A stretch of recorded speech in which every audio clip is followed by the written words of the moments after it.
Good evening friends, এখন বাজে সন্ধ্যে 7:20 আর আমরা চারজনাই চলেছি রাস্তায়। দেখতেই পাচ্ছ কোথায় যাব জানো? একটু আজকে সানডে বারোদোলে যাব। আমার বুড়োটা তো আজকে ছুটি, বাড়িতেই আছে। ও বললো চলো আজকে রবিবার যখন ঘুরিয়ে নিয়ে আসি। এর আগে আমরা দুদিন গেছি।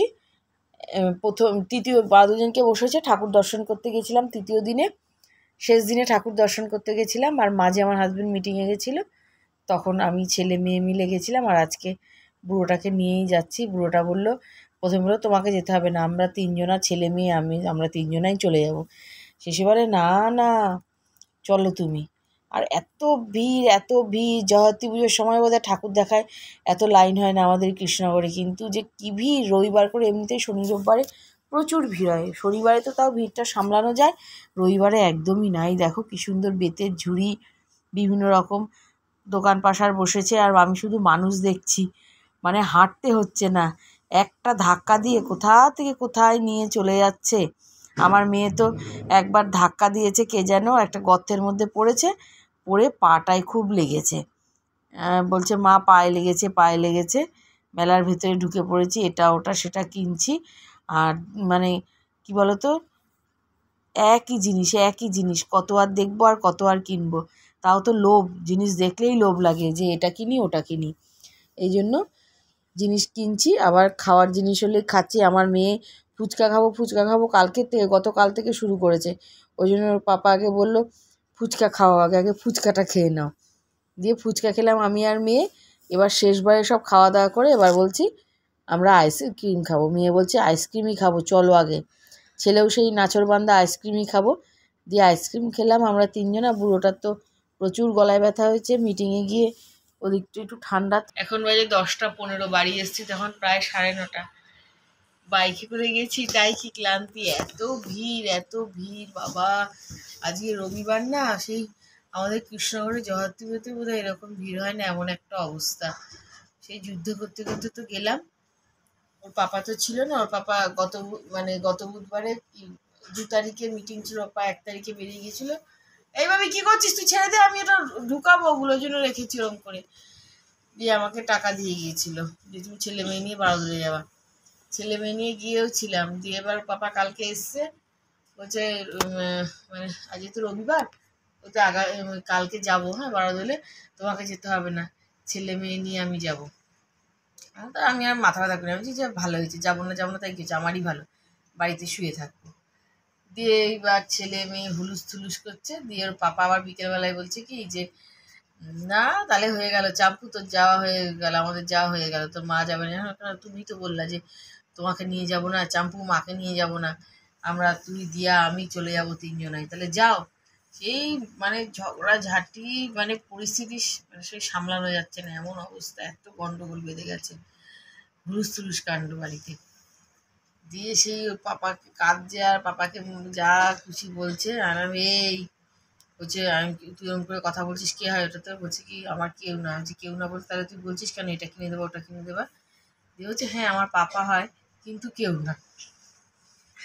দিয়ে সেই আর কি গরম লাগছে গো বাবা, থাকতে পারছি না, এত গরম লাগছে।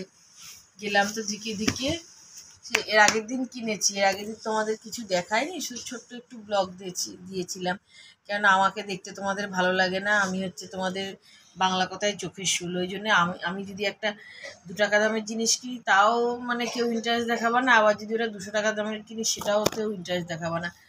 কী বলতো, ভিউয়ার্সরা হচ্ছে মানে ছোটো মুখে বড় কথা হয়ে যাবে, বললে পরে অনেকেই রাগ হবে। ভিউয়ার্সরা হচ্ছে অতি বড় অসভ্য ছোট লোক, আজকে বললাম আমি।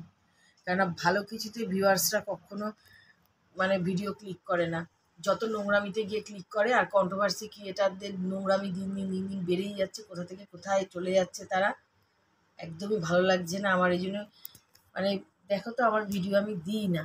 আমার যদি ঠিক মতো ভিউজ হয়, আমার তো 2,500 কাছে আমার সাবস্ক্রাইবার, যদি ঠিক মতো তারা দেখে, যদি 1000 জনাও দেখে, 500 জনাও দেখে, তাও তো বুঝবো না দেখে। সে জায়গায় কত 35-36 যত নোংরামি। একবার মন্দিরা করলো নোংরামি, মানে এরকম বাস্তবে কখনো আমি দেখিনি। বাস্তবে মানে এই জিনিসটা করলে তাকে একঘরে করে রাখা হতো।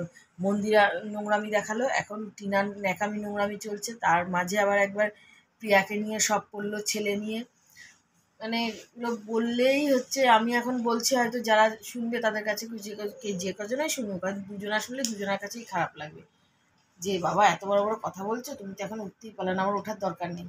আমি আর 5 জনের মতো ভিখারি না, কেন সবাই তো ভিউজের লোভেই যা কিছু করে। এই যে আমাদের কৃষ্ণনগরের যে কন্ট্রোভার্সি ক্রিয়েটার আছে, অতীব নোংরা, অতীব নোংরা। আমি রাস্তা দিয়ে হেঁটে গেলে আমি ওর দিকে তাকাই না। তোমরা বুঝে নিয়েছো নিশ্চয়ই, মানে কৃষ্ণনগর কন্ট্রোভার্সি কে। রাস্তা দিয়ে চলে গেল, সেদিনকে পাশ দিয়ে আমি টোটো করে আসছি, আমি বোনকে বললাম কি নাম করে দেখ, অমুক জনা গেল। মেয়ে বলছি মা তুমি আগে দেখাচ্ছি, আমি কী করবো, কী করতে দেখাবো, ওকে ওকে দেখাবো। তা সেই সব মানুষের, মানে এইসব নোংরা মানুষকে মানুষ স্থান দেয়, মানুষ দেখে, আবার কত ভালো ভালো কমেন্ট পড়ে। কিন্তু আমার ভিডিওতে কোনো কমেন্ট নেই। আমিও অনেক কিছু বলতে পারি, কৃষ্ণনগরের কন্ট্রোভার্সি ক্রিয়েটার না আমি, কিন্তু আমি বলি না কিছু। ধরে নাও আমার পাশের পাড়াতেই থাকে, ধরে নাও কি উনি আমার পাশের, আমি যে পাড়ায় থাকি তার পাশের পাড়ায়, মানে হেঁটে গেলে 5 মিনিট। এই তো মেয়ে কালকেই পড়তে যাবে, ওনার যেখানে বাড়ি সেখানে আমার মেয়ে কালকেই পড়তে যাবে। তাই বলছি যে কোথায় গিয়ে নেমেছে। ইউটিউবটাকে সত্যিই ভালো প্ল্যাটফর্ম ছিল, এখন একটা নোংরা প্ল্যাটফর্ম হয়ে গেছে। সব হচ্ছে ঘোমটার নিচে খ্যামটা নাচনের প্ল্যাটফর্ম হয়েছে। আজ এই একবার মন্দিরা করলো, মানে মন্দিরার ভিউজ আমি দেখে অবাক হয়ে যাই এখনো পর্যন্ত। মানুষ কতটাই নোংরা, নোংরা বলেই তো নোংরাকে সাপোর্ট করে। আমাদের যদি সত্যি সমাজে এরম, মানে ও যদি কী বলবো ওই সোশ্যাল মিডিয়ার সঙ্গে যুক্ত না হতো, 5 জনা ওর বাড়িতে যেত না, এরকম কথা বলতো। কত বড় নোংরামি অন্যায় করে সে আবার কিন্তু নিজস্ব প্ল্যাটফর্মে ফিরে এসছে। সবসময় সে নোংরামি করাকালীনও প্ল্যাটফর্মেই ছিল, তাও সেই লোকে হাঁ হাঁ করে যেত। এখন আরও, আবার এই যে টিনা সন্দীপ এদের নিয়ে এখন মানে ইউটিউব খুলে আমি আগের মতো একদমই দেখি না, আমি পছন্দই করি, আমার ভালোই লাগে না। শুধু দেখি সুতোপার কন্ট্রোভার্সিটা দেখে, আমার সুতোপাকে সত্যি ভালো লাগে। সুতোপাকে হয়তো অনেকে, বেশিরভাগ মানুষও দেখতে পারে না, কিন্তু ও মানে সত্যি কথা বলে, ন্যায্য কথা বলে, ওই জন্য শুধু আমি একমাত্র কন্ট্রোভার্সি ক্রিয়েটার বলতে আমি ওকেই দেখি। আমি ওকে মানে খুবই পছন্দ করি, মানে বাই হার্ট। যা বলে মুখের সামনে সোজা সাপটা বলে, আমার প্রচণ্ড প্রচণ্ড ভালো লাগে। আমি যদি ওর ভিডিও নাও দেখতে পারি না, রাতের বেলায় ঘুমিয়ে চোখ আমার ঢুলে পড়ে, তাও আমি ওই ঢুলতে ঢুলতে আমি শুধুবার ভিডিও দেখি। আমার এত মানে ওর কথাবার্তাগুলো এত ভালো লাগে। আর যারা বেশিরভাগই এই যে যারা দাঁড়িয়েছে এখন বড় ব্লগার হয়েছে, তাদের স্বামীরা কেউ কিছু করে না, যার জন্য ওই বউ নিয়েই, নোংরা বউ বলো আর অসভ্য বউ বলো, ওই বউ নিয়েই থাকতে হবে। এখন টাকায় সব কিছুর খেলা, টাকা ইনকাম করছে মানে তোমার মুখ বন্ধ। আমার তো সেই অবস্থা নেই যে আমার থাকতেই হবে টিকে আমার ইউটিউবে, নাহলে আমার সংসার চলবে না, সেটা একদমই না। ঠাকুরের আশীর্বাদে ডাল ভাতটা আমার জোগাড় হয়ে যায়, সুতরাং ভিডিও করার আমার অত তাগিদ নেই, তো দিই না। দেখো আজকে এমনি বারোদলে গেলাম, ভাবলাম কি একটু বারোদলে একটু কিছু দেখাই, এবার কজনা ভিউজ হয়। এই যে বারাদুলের এটা দেখাবো, এর আগের দিনে একটু দেখিয়েছি, কী কিনেছি সেটাও আমি দেখাইনি, আজকেও কী কিনেছি সেটাও আমি দেখালাম না। শুধু আমার ছেলে মেয়ে বলছে মা দেখাও দেখাও, শুধু মানে মেয়ের জিনিসটা দেখাচ্ছি, যে মেয়ে একটা ক্লিপ কিনলো আর হেয়ার ব্যান্ড কিনলো, আর আমার ছেলে এই যে কি পোকেমন কার্ড বলে, কি সিলভার কার্ড নাকি আমি জানি না, এসব এই কিনলো, এই তোমাদের দেখালাম, আর বাদ বাকি জিনিস দেখালাম না। কীভাবে দেখিয়ে, তোমরা কি ইন্টারেস্টেড? একদম ইন্টারেস্ট না। আমি তো অভদ্র না, অভদ্রতা আমি তো করতে পারি না, নোংরামিও করতে পারি না, অভদ্রতা আমিও করতে পারি না, কারণ আমার আশপাশ নিয়ে আমাকে চলতে হয়। আর পেটের দায়ে তো ইউটিউব করছি না যে সব খুলে ঢেলে বলে দিলাম, আমার ভিউ মানে সাংঘাতিকভাবে মাছির মতো এসে পড়লো, দরকার নেই আমার।